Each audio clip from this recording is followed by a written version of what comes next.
ప్రకాశం barrage లో బోట్ల వివాదం నెలకొన్న వేళ అసలు బోట్లు ఎలా పార్కింగ్ చేస్తారు, ఎలాంటి తాడుతో కడతారు, ఆ తాళ్లను వేటికి కడతారు, ఇలాంటి విషయాలపై మరింత సమాచారం ఘటనా స్థలం నుంచి మా ప్రతినిధి తిరుమలరావు అందిస్తారు.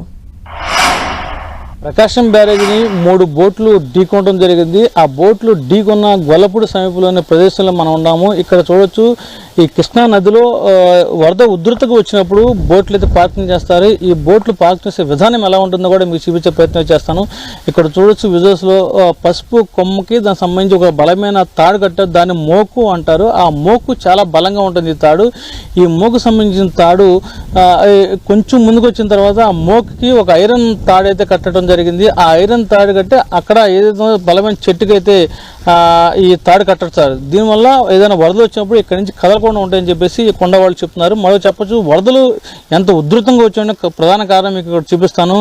ఇక్కడ SNR బోటు మరో బోటు మీద ఎక్కింది. అంటే ఈ వరద ఉధృతం ఏ రకంగా స్పీడ్గా వచ్చిందనేది మనకు తెలుస్తుంది. ఇంత వేగంగా అంత స్పీడ్గా ఎక్కువ క్యూసెక్లో వాటర్ ఇక్కడ రావడం వల్ల బోట్లు కూడా మళ్ళీ వేగంగా వాటర్ ఏదైతే ఉందో చాలా వేగంగా రావడం వల్ల ఈ బోట్లు ఒకదానిపై ఎక్కుతున్నాయి అని చెప్పేసి ఇక్కడ చెప్తున్నారు. ఈ వేగంగా వచ్చిన వాటర్కి మళ్ళీ వచ్చే వాటర్ కాకుండా ఈ వాటర్ వేగంగా వచ్చి ఢీకొట్టు చెట్టుకు అటు ఇటు కదలిక వల్ల బోట్లు ఒకసారిగా కదిలిపోయాయని చెప్పేసి చెప్తున్నారు. ఇక్కడ పార్కింగ్ చేసి ఉన్నాయి. ఈ వాటర్ సంబంధించి బోటు సుమారు దిగిపోయిన తర్వాత 40 కిలోమీటర్ల వేగం తెలిసి ప్రకాశం బ్యారేజీని ఢీకొట్టిందని చెప్పేసి చెప్తున్నారు. మరో పక్కన చూడొచ్చు, ఇక్కడ పెద్ద బోటు సంబంధం ఉంది. ఈ బోటుకు వచ్చేసి ఇక్కడ తాడు లంగర్ అని చెప్పేసి అంటారు. దీన్ని లంగరు తాడు, చాలా బలమైన తాడు లంగర్ వేశారు. ఈ బలమైన తాడు లంగర్ సంబంధించి కింద భాగంలో ఒక ఐరన్ సంబంధించి ఉంటుంది.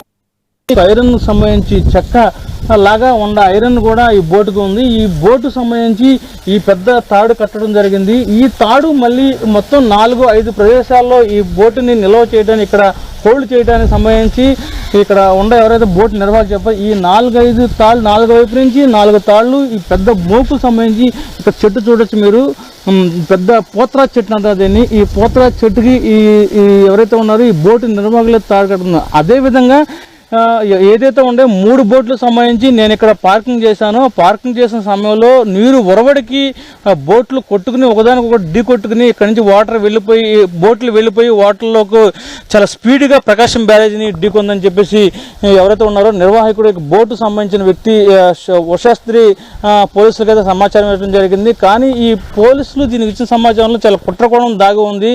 ఇది కేవలము ఏదైతే ఉందో ప్రకాశం బ్యారేజీని ఢీకొని కొంతమందితో కలిసి కుట్ర చేసి బోట్ను చిన్న తాడుతో కట్టారని చెప్పేసి పోలీసులు ఇన్వెస్టిగేషన్ తెలియంది. ఈ ఇన్వెస్టిగేషన్లో భాగంగానే 2 పోలీసులు అరెస్ట్ చేశారు. ఇదేమైనప్పటికీ ఈ బోట్లు కట్టుకున్న తాడు, అదేవిధంగా వాళ్ళు చెప్పిన సమాచారం పోలీసులు పూర్తిస్థాయిలో విచారించి ఎవరైతే ఉన్నారో వాళ్ళ మీద కఠిన చర్యలు తీసుకోవాలని చెప్పేసి బెజవాడ వాసులు అయితే కోరుకుంటున్నారు. ఇది కొండ పరిస్థితి. వీడియో జర్నలిస్ట్ సునీల్తో తిరుమల టీవీ బోట్లు పార్కింగ్ చేస్తున్న ప్రదేశం ఉంది.